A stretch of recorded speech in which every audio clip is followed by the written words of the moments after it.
Welcome to Trippin Up. My name's Phil Yale, and I'm the publisher of a podcast called Phil's Tracks, where we celebrate and explore all things music. And I'm joined now by pop music luminary, career on-air personality, huge fan of music. Of course, I'm talking about Tripp Rogers. Welcome back, Tripp. It is a pleasure to be here with you, Phil. In Trippin Up, I'm going to present Tripp with a music trivia challenge. It's primarily 60s and 70s pop music. He doesn't get any hints in advance. He's not working off of any physical notes. You can tell by the video there. He's just working off that huge music encyclopedia in his brain. We're going to visit the 70s again. That was an incredible decade of music, wildly divergent sounds. I mean, the music of the early 70s was much different than the music of the later 70s. And we're going to be talking about songs at the top of the charts. Here we go. According to Billboard magazine, name the 10 songs from the 70s that peaked at number one and spent the most number of weeks at number one. Tripp, will you accept this challenge? Yes, sir, I will. All right. Fire away. Well, number one has to be Debby Boone's You Light Up My Life. That was number one for, if I'm not, 10 weeks. It had tied, actually, it was Debby Boone's 10 weeks, Physical in the 1980s, and Elvis in the 50s. That, for the longest time, was the record until Billboard went and changed how they did their computations, and you've seen all those records go down the tubes. But yes, Debby Boone's You Light Up My Life. That's absolutely correct. That was in 77. She's the daughter of Pat Boone, from those people that were music lovers back in the 50s. Okay. You have one. Number two, Tonight's the Night by Rod Stewart. You are absolutely correct.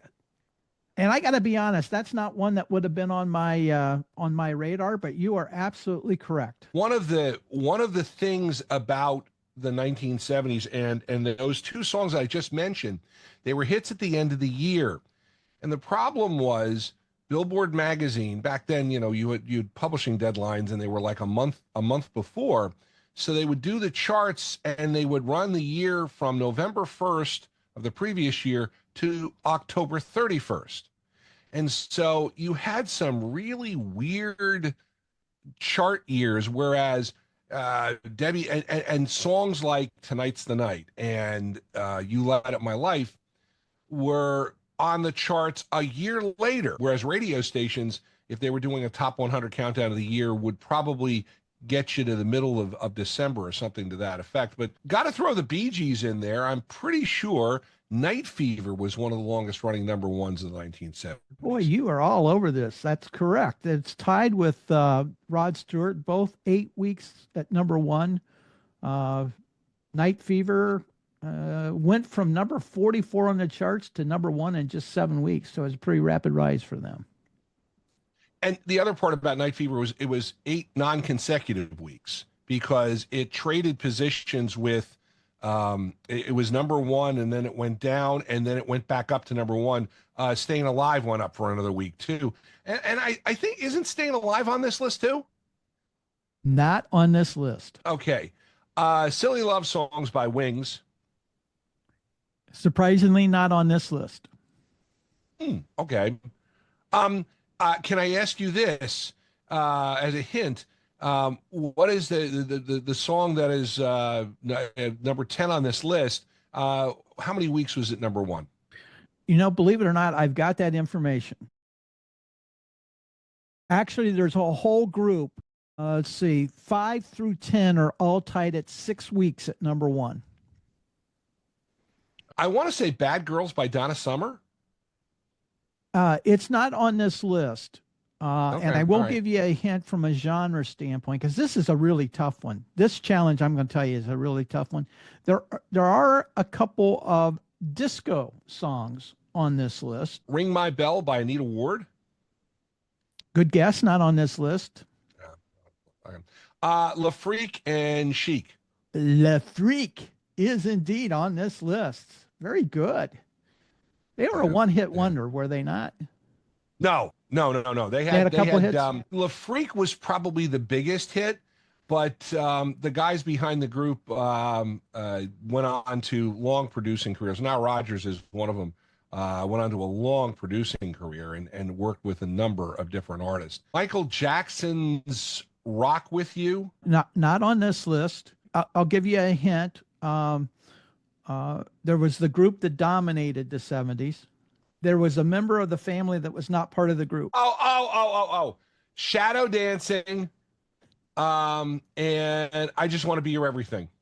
It was Shadow Dancing in 78. It was written by the Gibbs brothers, but it was performed by Andy Gibb.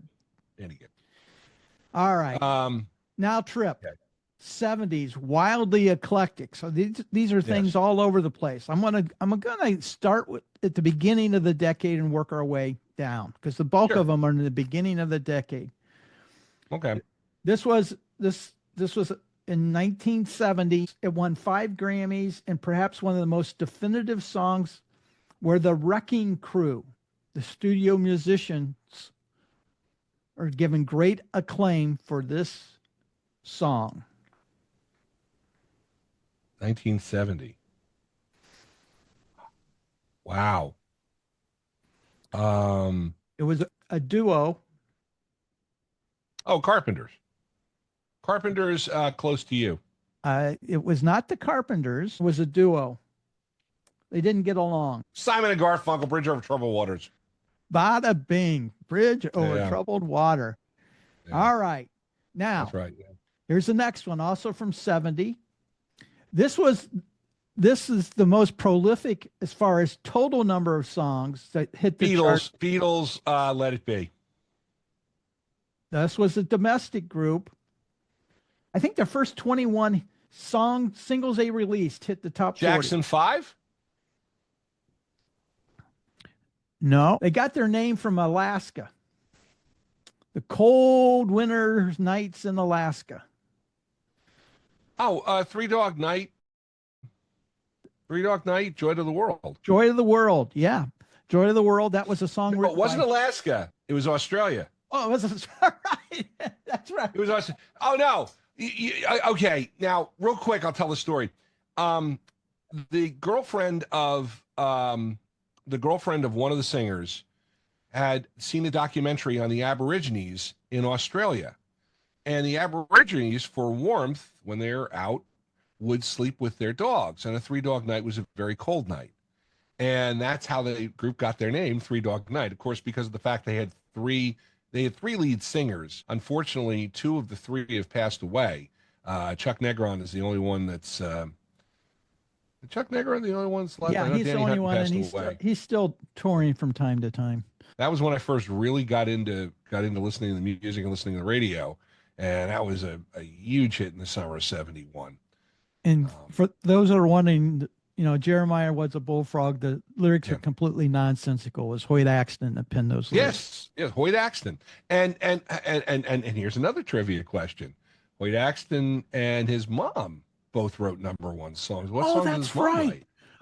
I did an episode on Hoyt Axton, and it was an Elvis song, wasn't it? Yeah, no? Yeah, it was Heartbreak Hotel. That's it. Hey, at least I got the Elvis connection. All right. Hey, we're doing music. We're doing music trivia here on Trippin' Up with Tripp Rogers, because that's what we do, because he trips me back up. All right. That was in 1970. A couple of years later, there were 2 more. They both stayed on the charts at #1 for 6 weeks. Killing Me Softly with his song by Roberta Flack. Close. The First Time Ever I Saw Your Face. Nailed it.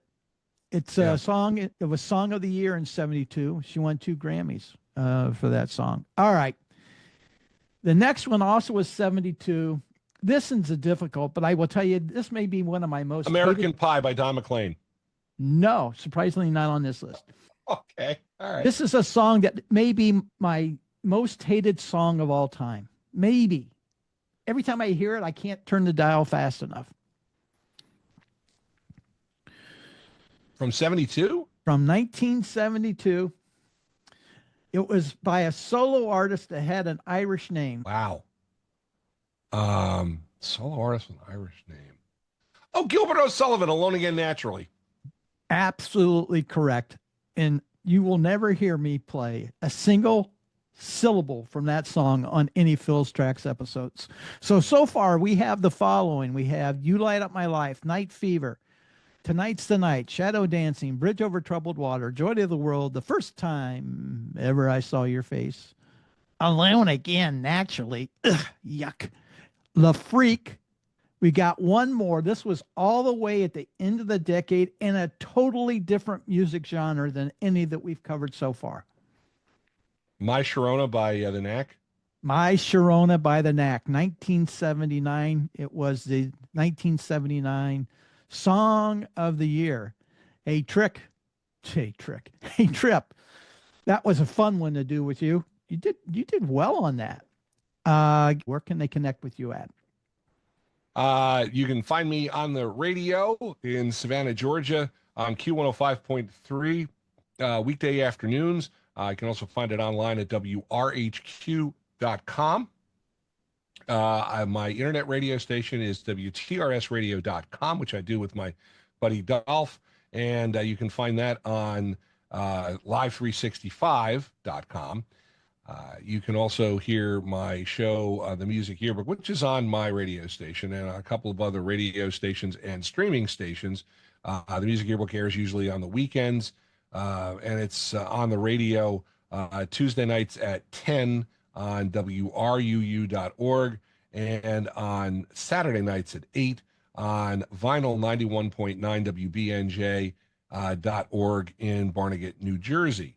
And last but not least, Trips Takes podcast is available from Spotify for Creators and on YouTube. Just search for Trips Take.